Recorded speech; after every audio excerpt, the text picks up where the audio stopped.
17장 8절로 16절까지 제가 한 절 읽고 여러분 한 절 읽고 교독하겠습니다. 그때에 아말렉이 와서 이스라엘과 르비딤에서 싸우니라.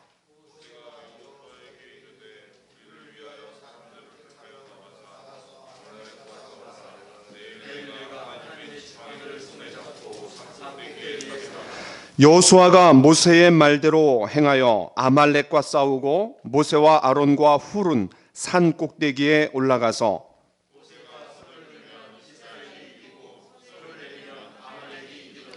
모세의 팔이 피곤하매 그들이 돌을 가져다가 모세의 아래에 놓아 그가 그 위에 앉게 하고 아론과 훌이 한 사람은 이쪽에서 한 사람은 저쪽에서 모세의 손을 붙들어 올렸더니 그 손이 해가 지도록 내려오지 아니한지라.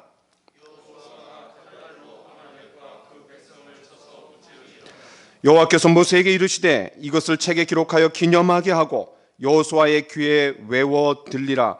내가 아말렉을 없이 하여 천하에서 기억도 못하게 하리라. 같이 읽겠습니다. 이르되 여호와께서 맹세하시기를 여호와가 아말렉과 더불어 대대로 싸우리라 하셨다 하였더라.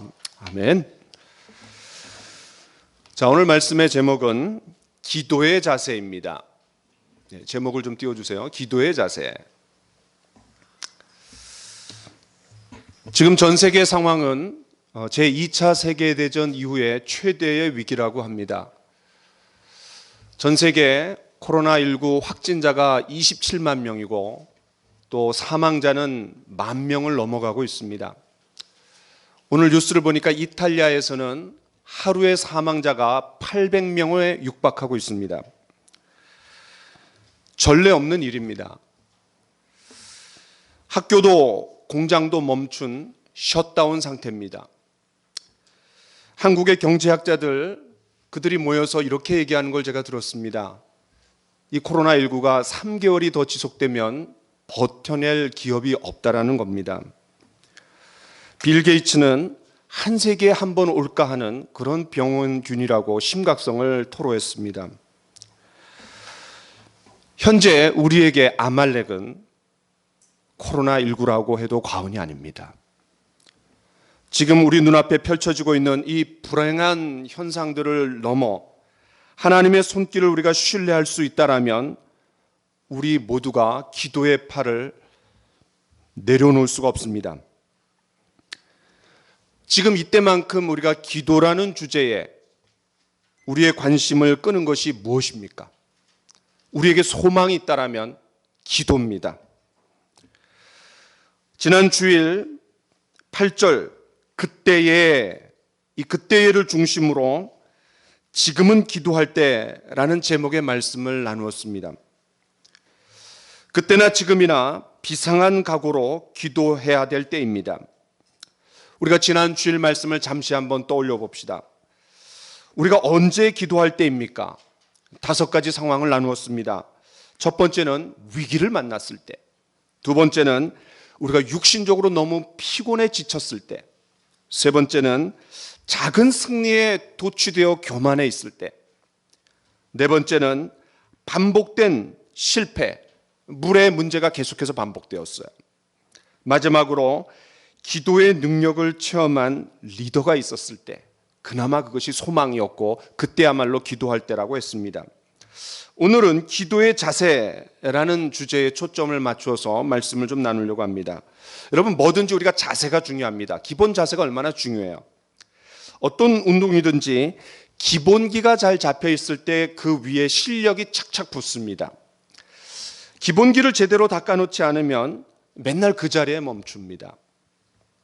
여러분, 야구하면 국민타자 이승엽을 떠올립니다.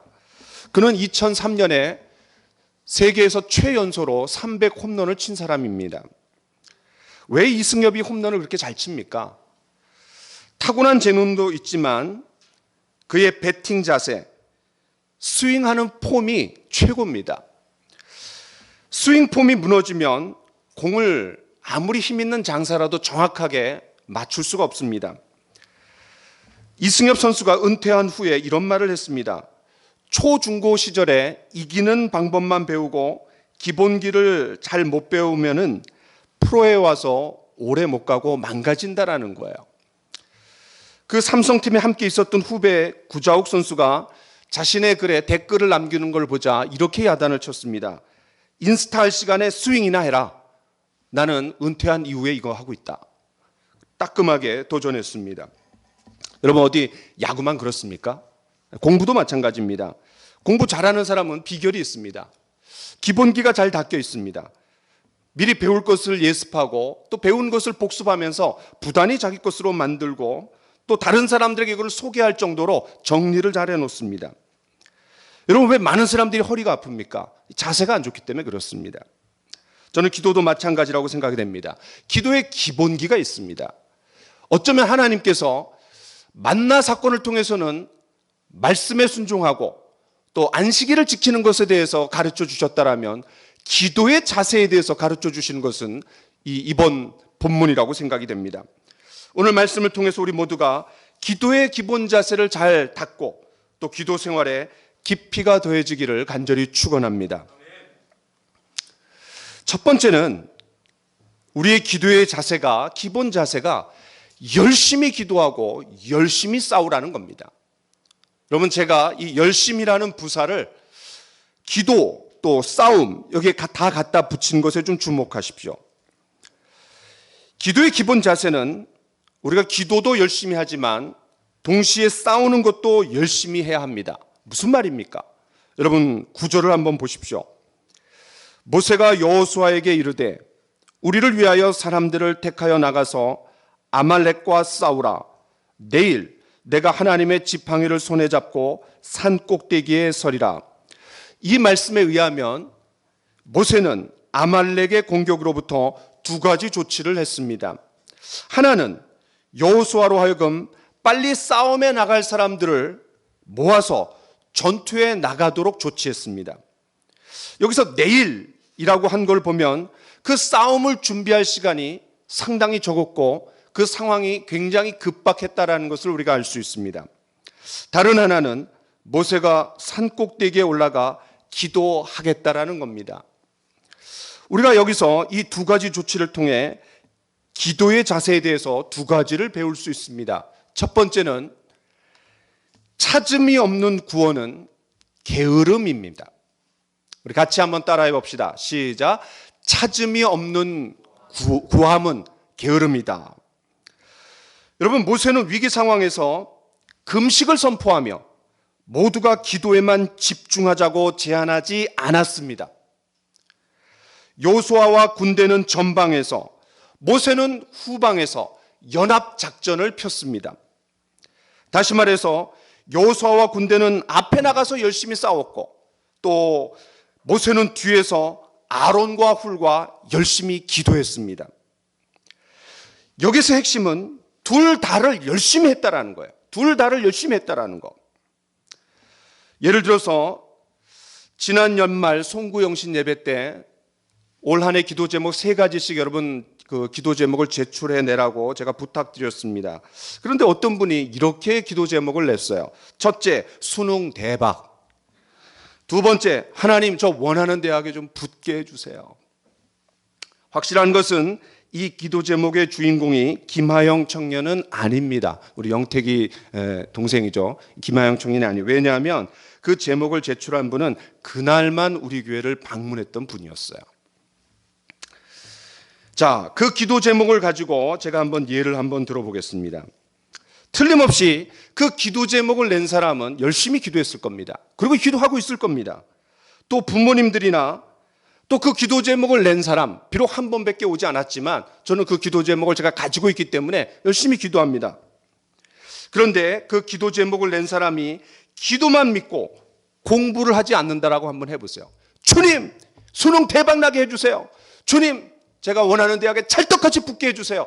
백날 기도해 보십시오. 절대로 그 대학에 못 갑니다. 수능 대박 나지 않습니다. 왜 그렇습니까? 기도하고 기도한 대로 하나님이 도와주실 것을 믿고 열심히 공부해야 됩니다. 그래야지 하나님께서 그 기도 응답으로 그 사람이 대학에 갈 수 있는 겁니다. 마찬가지입니다. 우리가 기도할 때 열심히 기도해야 됩니다. 때로는 생명을 걸고 기도해야 됩니다. 집중해서 간절하게 기도해야 됩니다. 그러나 그 기도와 함께 나의 할 바가 있습니다. 나의 책임이 있습니다. 예수님도 구하라, 찾으라, 문을 두드리라 이렇게 말씀하셨습니다. 우리가 열심히 구하고 구한 다음에는 주님께서 도와주실 것을 믿고 적극적으로 찾아야 됩니다. 또 찾으면서 마지막에는 어떻게 해야 돼요? 주님이 예비해 두신 열린 문을 박차고 들어가야 됩니다. 두드려야 됩니다. 때문에 찾음이 없는 구함은 게으름입니다. 두 번째는 반대로 구함이 없는 찾음은 자기의입니다. 구함이 없는 찾음은 자기의입니다. 모세는 여호수아와 군대에게 싸움을 맡긴 채 아무것도 하지 않은 게 아니었어요. 아론과 훌을 대동해서 산 꼭대기에 올라가 열심히 기도했습니다. 왜냐하면 모세는 하나님께서 도와주셔야만 이길 수 있음을 알았기 때문입니다. 눈에 보이는 창과 칼이 있었지만 그러나 눈에 보이지 않는 기도의 힘이 더 세다라는 것을 알았습니다. 모세는 이 싸움에서의 승리가 하나님께 있음을 알았던 거예요. 물론 어떤 때는 나의 책임이 생략될 때도 있습니다. 바로 이럴 때입니다. 우리 같이 한번 성경을 읽어보겠습니다. 시작. 모세가 백성에게 이르되 너희는 두려워하지 말고 가만히 서서 여호와께서 오늘 너희를 위하여 행하시는 구원을 보라. 너희가 오늘 본 애굽 사람을 영원히 다시 보지 아니하리라.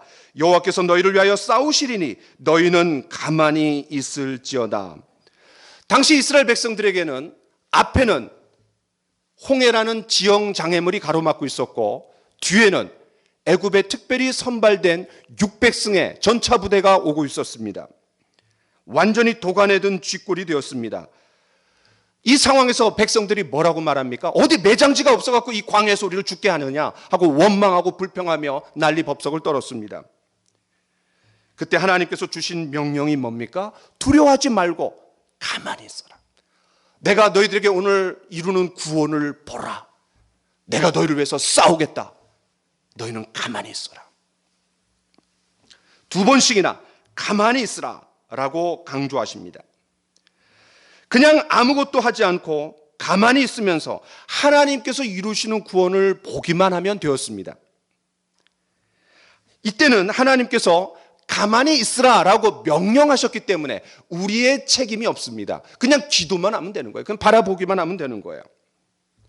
그러나 이런 경우는 하나님이 해결사가 되셔서 다 처리해 주시는데 이런 경우는 예외적인 겁니다. 성경에 간혹 하나님께서 역사하십니다. 예를 들어서 히스기야가 기도했을 때 갑자기 놀라운 역사가 일어나갖고 아시리아 군대가 그냥 사라졌습니다. 우리 이사야서에 보면은 이런 경우처럼 하나님께서 놀랍게 해결사처럼 다 해결해 주시는 경우가 있지만 그러나 그건 예외입니다. 일반적인 경우는 우리가 기도하고 그리고 우리의 할 바 책임이 있는 겁니다. 기도에 있어서 대원리는 열심히 기도하면서 또 열심히 싸우는 겁니다. 싸우는 건 우리가 하는 겁니다. 어떤 사람은 개인의 능력이 뛰어나서인지 또 기본적으로 성실해서인지 잘 기도하지 않습니다. 기도하지 않고 머리만 잘 굴립니다. 그리고 혼자 똑똑한 척은 다 합니다.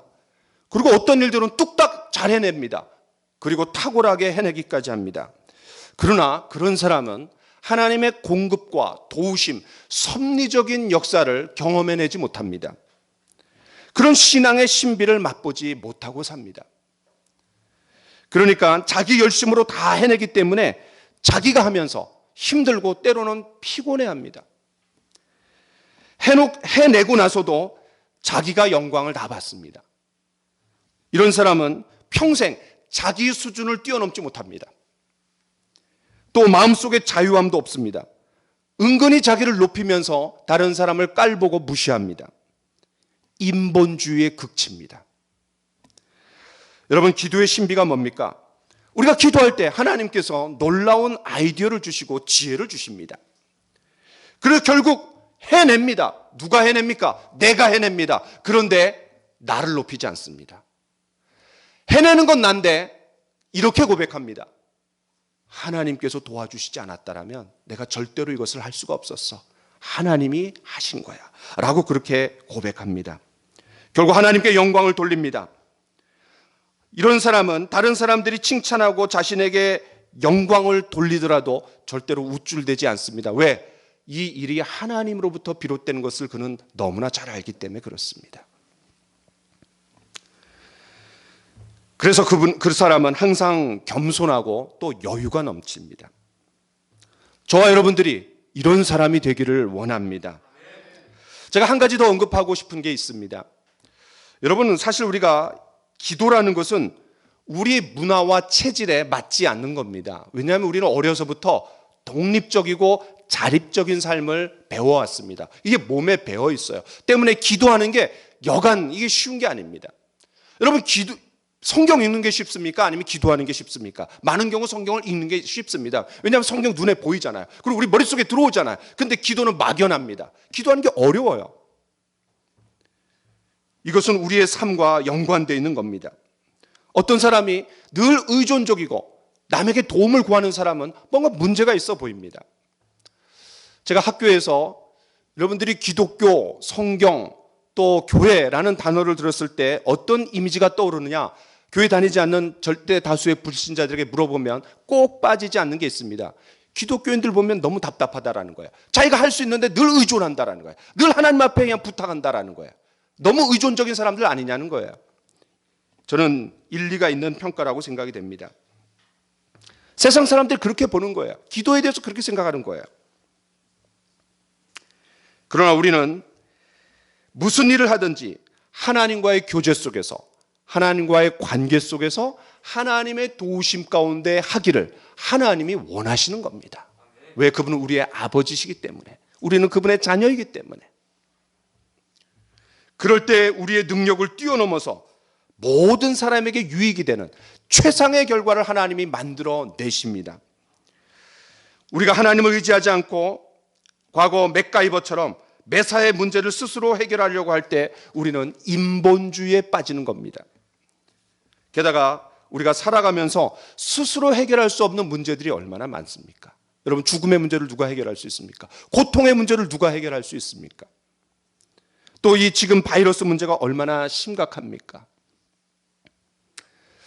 이대 석좌 교수인 최재천 교수라는 사람이 있습니다. 이 사람은 한국인 최초로 하버드 대학 생물학과에서 박사학위를 받은 한국 최초의 사람입니다. 이 최재천 교수가 하는 얘기를 제가 이번 주에 봤습니다. 이분에 따르면 2003년에 사스가 있었어요. 또 2009년에 신종플루, 또 2015년에 메르스, 이제 코로나로 이어졌습니다. 이분이 뭐라 그러냐면 우리는 앞으로 3, 4년 후를 또 대비해야 된다라고 얘기하는 거예요. 무서운 전염병이 계속해서 일어나고 있다라는 거예요. 얼마나 두려운 얘기입니까? 여러분, 3, 4년마다 이런 상황이 반복된다라면 이거 얼마나 심각합니까? 우리는 살아가면서 많은 한계를 느끼며 살아갑니다. 저는 아이들이 둘이 있는데 걔네들이 그냥 원하는 것은 잘 안 되고 또 자꾸 뭔가를 원하고 그래갖고 한 번은 불렀습니다.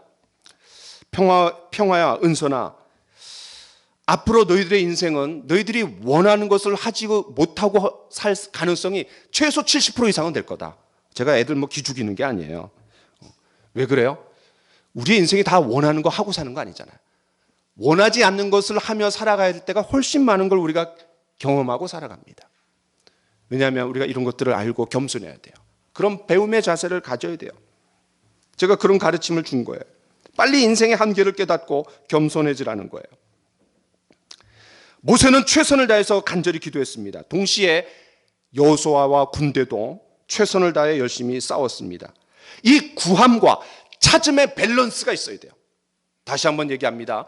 구함과 찾음의 밸런스, 이것이 무너지면 기도가 깨지는 겁니다. 이 기도의 기본 자세입니다. 하나님은 우리가 당신께서 이루시는 일에 함께 참여할 수 있는 그런 기회와 특권을 주시는 거예요. 우리가 이것을 어려운 말로 신인 협동이라고 합니다. 신, 하나님, 인, 사람 함께 협동하는 거예요. 하나님이 도우시지만 우리가 참여할 수 있는 기회를 하나님 주시는 거예요. 우리가 열심히 기도하면서 동시에 열심히 찾읍시다. 두 번째는 하나님의 임재와 능력을 붙들라는 거예요. 여러분, 모세가 기도할 때 뭘 붙들고 기도했습니까? 그냥 막연하게 기도한 게 아니라, 마음속으로 그냥 기도한 게 아니라 하나님의 능력의 지팡이, 그걸 잡고 기도했습니다. 구절을 보십시오. 내일 내가 하나님의 지팡이를 손에 잡고 산 꼭대기에 서리라. 하나님의 지팡이를 손에 잡았어요. 그동안 모세가 이 지팡이를 가지고 얼마나 많은 역사를 이루었습니까? 나일강을 쳤을 때 피가 되었습니다. 바닥을 쳤을 때 이가 되었습니다. 이 지팡이를 들고 하늘을 향해 손을 들었을 때 우박이 내렸습니다. 그리고 메뚜기 때가 왔습니다. 그리고 그 지팡이를 들고 손을 폈을 때 홍해가 갈라졌습니다. 이제 출애굽기에서 이 지팡이에 관한 한 마지막 본문입니다. 다시 한번 얘기합니다. 이 지팡이로 엄청난 일들이 일어났는데 이 지팡이로 이루는 놀라운 역사는 오늘이 마지막입니다. 충분하다라는 거예요. 이제 이 지팡이를 붙들고 하나님 역사하는 건 끝났다라는 거예요. 애굽을 때린 10가지 재앙이 지팡이로 시작되어서 지팡이로 끝나는 거예요. 시내산 이제 도착하는 거잖아요. 그럼 하나님께서 이 지팡이를 모세에게 언제 주셨습니까? 자, 우리 같이 한번 성경을 읽어보기를 원합니다. 시작. 모세가 그의 아내와 아들들을 나귀에 태우고 애굽으로 돌아가는데 모세가 하나님의 지팡이를 손에 잡았더라. 그렇습니다. 5번이나 하나님께서 불렀지만 거부했어요. 그리고 그것을 받아들였을 때 이제 손에 지팡이를 하나님이 쥐어주셨어요. 근데 사실 이 지팡이는 모세가 이미 가지고 있었던 겁니다. 하나님이 특별히 제작해 주신 어떤 영험한 그런 신비한 그런 지팡이가 아니었습니다. 평소에 목자로서, 양을 치는 목자로서 가지고 있었던 거예요. 그런데 이 지팡이가 구별된 지팡이, 하나님의 지팡이가 되었습니다. 그러나 모세가 이 하나님의 지팡이를 손에 잡기 전에 먼저 그 지팡이를 내려놓아야 했습니다. 여러분 잘 아시는 것처럼 하나님께서 모세에게 이렇게 말씀하신 적이 있습니다. 이거를 땅에 던져라. 지팡이를 땅에 던져라. 여러분 지팡이를 땅에 던졌을 때 뭐가 됐어요? 뱀이 됐습니다. 왜 뱀이 되었을까요?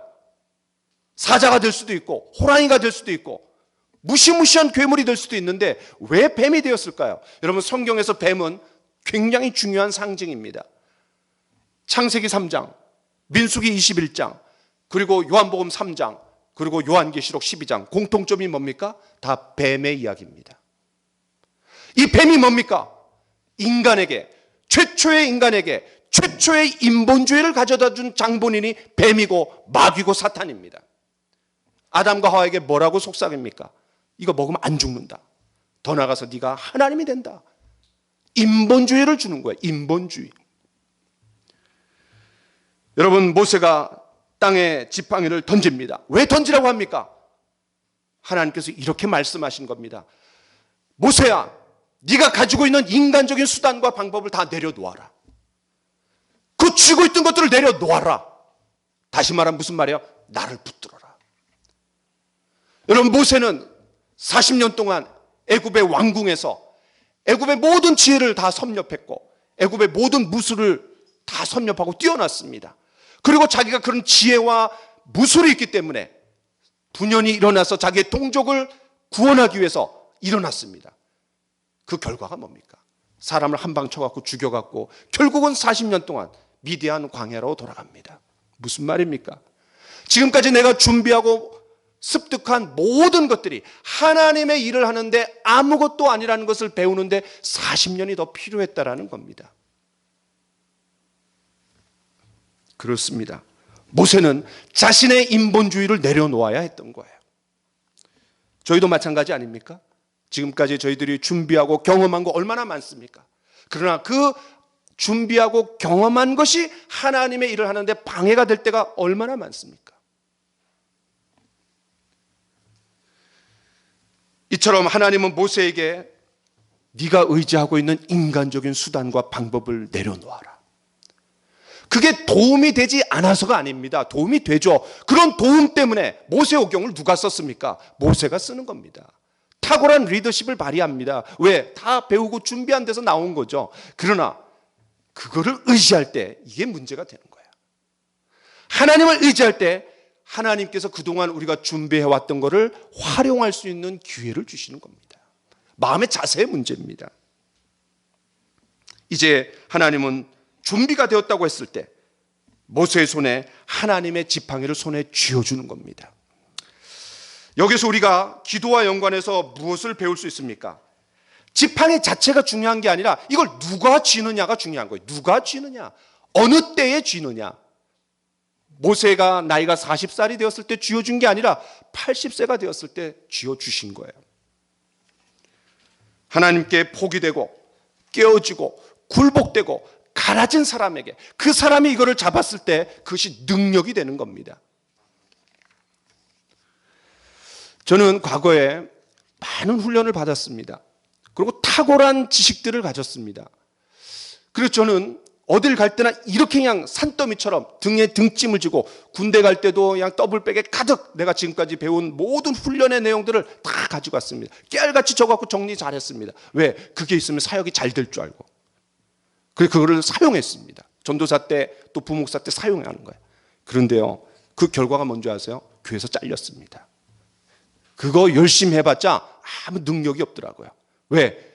지식은 교만케 하고 지식이 사람을 변화시키는 게 아니라는 걸 제가 알았습니다.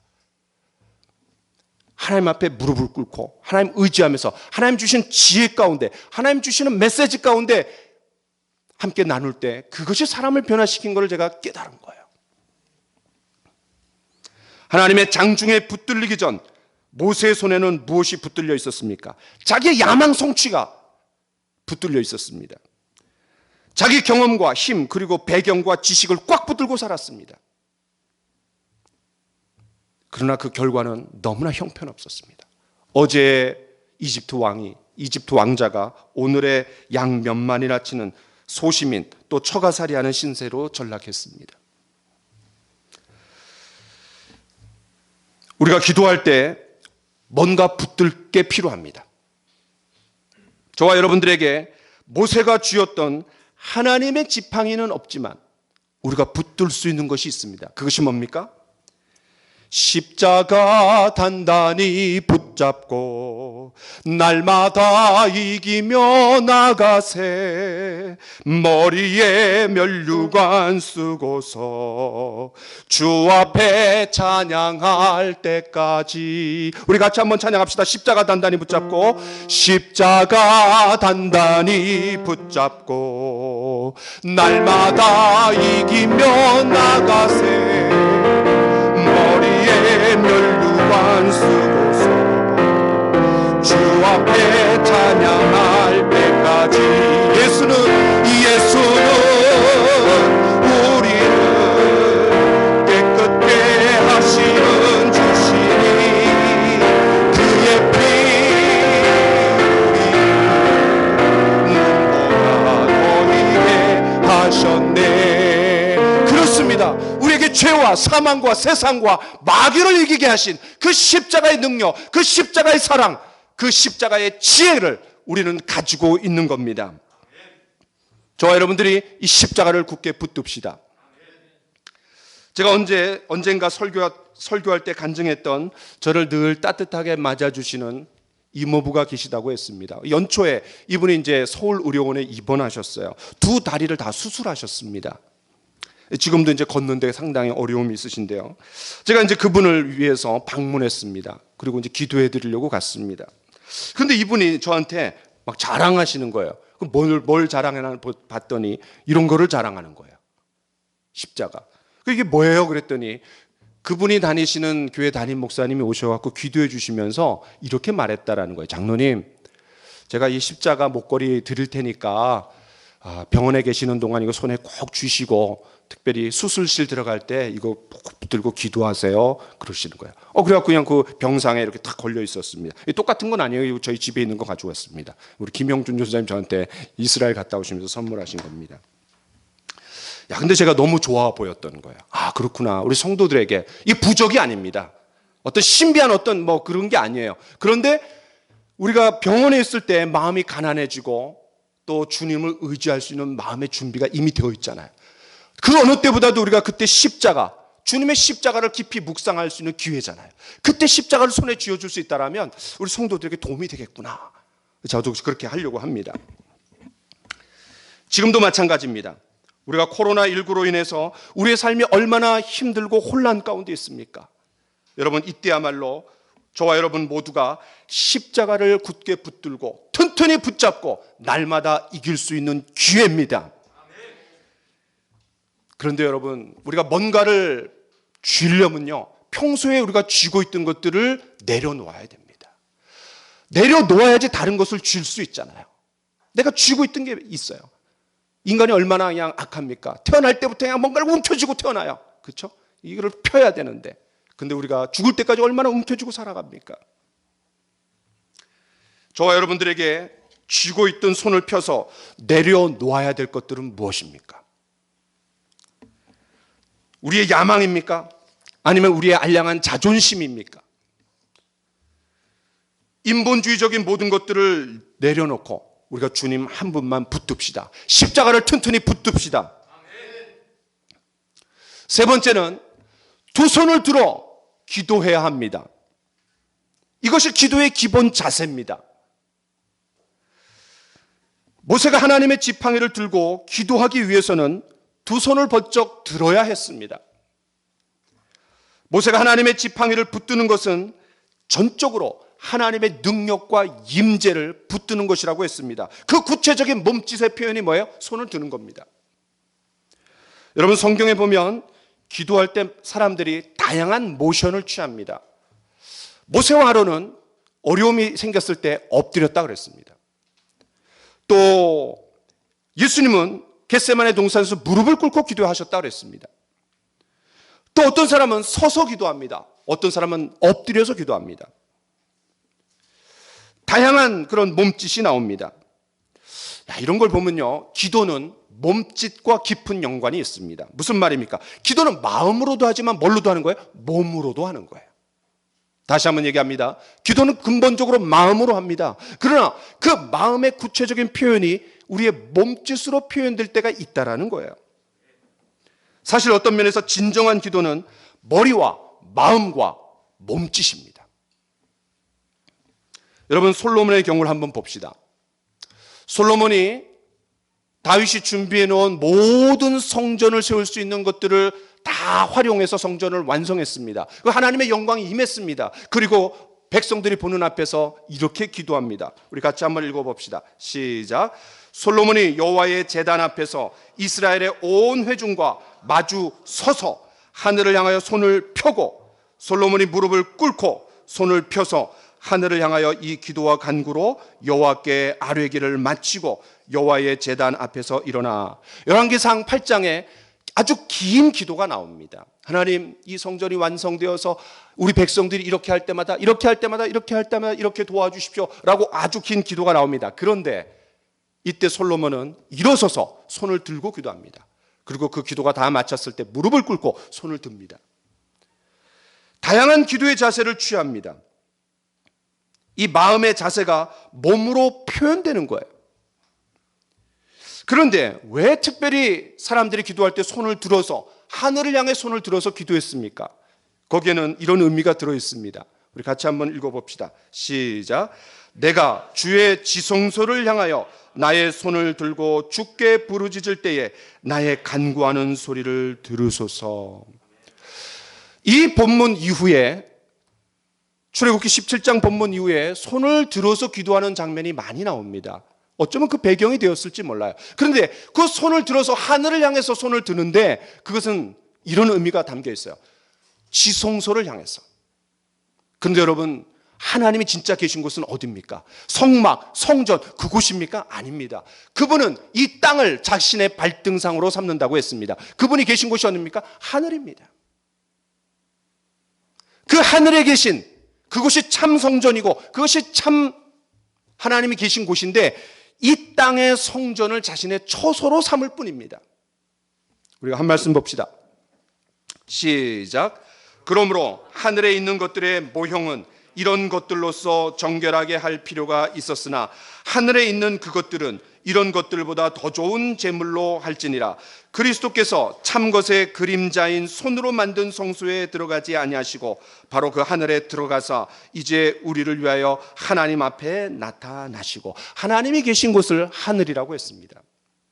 유대인들에게 하늘은 세 가지 의미가 있습니다. 첫 번째는 우리의 하늘, 대기권입니다. 두 번째 하늘, 우주입니다. 세 번째는 하나님이 계신 곳을 하늘이라고 했습니다. 그래서 바울이 뭐라 그래요? 내가 3층 천에 갔다 왔다 얘기하는 거예요. 하나님 계신 곳이라는 거예요.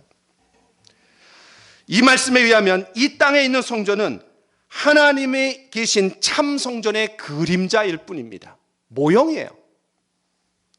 때문에 이 성경의 성도들은 성전을 향해 손을 듭니다. 누가 그랬어요? 다니엘이 하루에 3번 예루살렘을 향해서 창문을 열고 기도했다 그랬어요. 성전을 향해서 기도하는 거예요. 그런데 그 성전은 하나님이 계신 모형이고 진짜 하나님 계신 곳, 하늘을 향해 손을 들고 기도하는 거예요. 우리가 도움을 요청할 때 손을 뻗어갖고 도와주십시오 그러지 않아요. 도와주십시오. 여러분 한번 여기 보세요. 여러분 잘 알고 있는 장면입니다. 베드로가 물 위를 건너는 거예요. 그런데 주변에 바람 또 흉흉한 파도를 볼 때 빠집니다. 그때 어떻게 합니까? 주님 도와주십시오. 주님 나를 건져주십시오. 마찬가지입니다. 우리가 왜 손을 들고 기도합니까? 멋있어 보이려고요? 아닙니다. 하나님 도와주십시오. 정말 간절한 마음으로 생명을 걸고 절박한 마음으로 우리가 기도할 때 하나님 도와주십시오. 손을 뻗는 거예요. 하나님 내 손을 잡아주십시오. 지금 상황이 그런 상황 아닙니까? 지금 상황이 그런 상황 아니에요. 그렇습니다. 우리가 두 손을 하늘 높이 들어 올려서 기도할 때 하나님께 완전히 항복하는 거고 무장해제하는 겁니다. 주님, 내가 주님만 붙들 수밖에 없습니다. 한번 좀 도와주십시오. 이렇듯이 우리 마음속에서 하나님의 도우심만을 전적으로 의지한다라는 것을 몸짓을 통해 구체적으로 표현하는 것이 바로 손을 들어서 기도한다라는 의미입니다. 찬송가 280장에 이런 가사가 있잖아요. 전부여 의지 없어서 손 들고 옵니다. 그렇습니다. 우리가 회개할 때 하나님 내가 붙들고 있던 것을 내려놓고 믿음의 주여 온전케 하시는 이 예수님만을 붙들고 십자가 붙들고 나갑니다. 이게 회개고 그 마음의 자세로 손을 드는 거예요. 전부여 의지 없어서 손 들고 옵니다. 주 나를 외면하시면 나 어디 가리까? 더 이상 붙들 수 있는 게 없다라는 거예요. 그렇습니다. 하나님께 완전히 항복한 자세로 나오는 것이 회개입니다. 그 하나님께 완전히 무장해제한 채로 하나님의 도우심만을 구하고 나오는 것이 기도입니다. 여러분 손을 들고 기도하는 것을 그렇게 어색하게 생각하지 마세요. 성경의 사람들이 손을 들고 기도했고 우리도 정말 절박한 마음으로 그렇게 기도할 수 있는 겁니다. 마지막입니다. 기도의 삼겹줄을 만드십시오. 여러분 오늘 본문을 보면 배울 수 있는 기도의 네 번째 자세는 기도의 삼겹줄을 만들라는 겁니다. 여러분 10절과 12절에 보면 모세가 기도할 때 아론과 훌이 함께 대동했습니다. 다시 말해서 모세가 하나님의 지팡이를 꽉 붙들고 하늘을 향해 손을 들어 기도할 때 모세의 두 손이 아니라 6개의 손이었어요. 아마 틀림없이 밑에서 산 꼭대기에서 하나님의 지팡이를 이 6손이 붙들고 있고 밑에 있는 사람들이 봤을 때는 어쩌면 깃발처럼 보였을지 모릅니다. 그래서 여호와 니시, 승리의 깃발이라고 했을지도 모릅니다. 모세가 손을 올리면 이스라엘이 이기고 손을 내리면 아말렉이 이겼습니다. 무슨 말입니까? 밀고 밀리는 공방전이 있었다라는 거예요. 결코 쉽지 않은 싸움이었다라는 거예요. 오늘 어떤 분이 큐티에 그러시더라고요. 하나님이 더 기도하게 하려고 싸움이 그냥 지연되게 하셨다. 더 우리로 하여금 기도하게 하려고. 아주 재미있는 표현이었어요. 모세가 피곤해서 손을 내릴 때 곁에서 아론과 훌이 있었기 때문에 승리할 수 있었습니다. 자, 한 말씀 봅시다. 시작. 한 사람이면 패하겠거니와 두 사람이면 맞설 수 있나니 세 겹줄은 쉽게 끊어지지 아니하리라. 야, 이거 어쩌면 여기서 나왔을지 모르겠어요. 세 겹줄은 끊어지지 아니하리라. 한 사람은 패하겠거니와 세 겹줄은 끊어지지 않는다 그랬어요. 기도의 3겹줄. 다시 말해서 나와 함께 같은 마음으로 기도해주고 이 문제를 씨름해줄 수 있는 그런 기도의 동역자들, 그들이 우리에게 필요한 거예요. 그때 우리는 지치지 않고 더 기도에 집중할 수 있고 더 기도에 깊이 들어갈 수 있는 거예요. 우리가 지난 금요일 처음으로 유튜브로 라이브 금요 기도회를 했습니다. 비록 여기에 모인 사람은 10명도 되지 않았어요. 그런데 뜨거웠습니다. 왜? 각자 흩어진 곳에서 간절한 마음으로 기도하고 있을 성도들을 생각할 때 마음이 뜨거워지는 거예요. 또 우리 다운이가 올린 기도문이 우리 모두의 가슴을 뭉클하게 했어요. 이 같은 마음이구나, 우리 성도들이. 가정에서 또 일터에서 어디서나 기도에 동참하고 있는 성도들 너무나 귀하더라고요. 비록 멀리 떨어져서 우리가 예배를 드리고 또 만나서 교제를 나눌 수 없는 상황이지만 저는 함께 가까이 있다라는 느낌이 들었습니다. 여러분, 기도의 동역자들, 신앙의 동지들이 있는 게 얼마나 우리에게 큰 기쁨입니까? 안타까운 건 지금 그냥 횡한데 우리가 이렇게 횡하다고 한번 해보세요. 그것이 우리의 신앙생활이라고 한번 해보세요. 우리 마음도 횡해질 겁니다. 근데 우리에게는 동지들이 있습니다. 기도의 동역자들이 있습니다. 여러분, 모세에게 아론과 훌이 절대적으로 필요했습니다. 그 아론과 훌이 함께 기도했기 때문에 이스라엘이 승리할 수 있었던 거예요. 왜냐하면 우리가 손 들고 있어 보세요. 5분만 지나도 너무나 힘듭니다. 근데 그것을 지탱해 준 아론과 훌이 있었기 때문에 승리했다라는 거예요. 우리도 마찬가지입니다. 저와 여러분들에게 끊임없이 우리를 위해서 기도해 줄 수 있는 그런 기도의 동역자들이 있습니까? 나를 놓고 매일 기도해 줄 수 있는 사람이 있습니까? 어떤 분이 제가 대학 시절에 그러더라고요.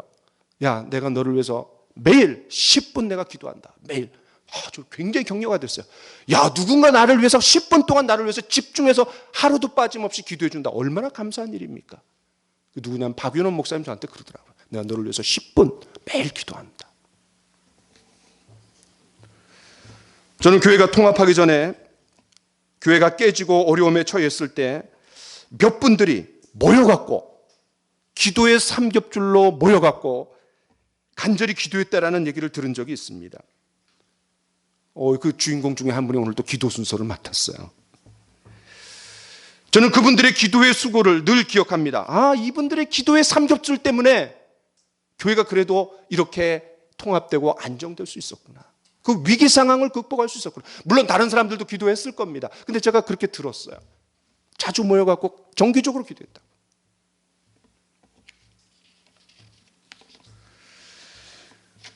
감사한 것은 이미 저와 여러분들에게 기도의 3겹줄이 묶여 있습니다.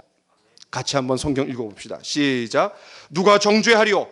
죽으실 뿐 아니라 다시 살아나신 이는 그리스도 예수시니 그는 하나님 우편에 계신 자요 우리를 위하여 간구하시는 자시니라.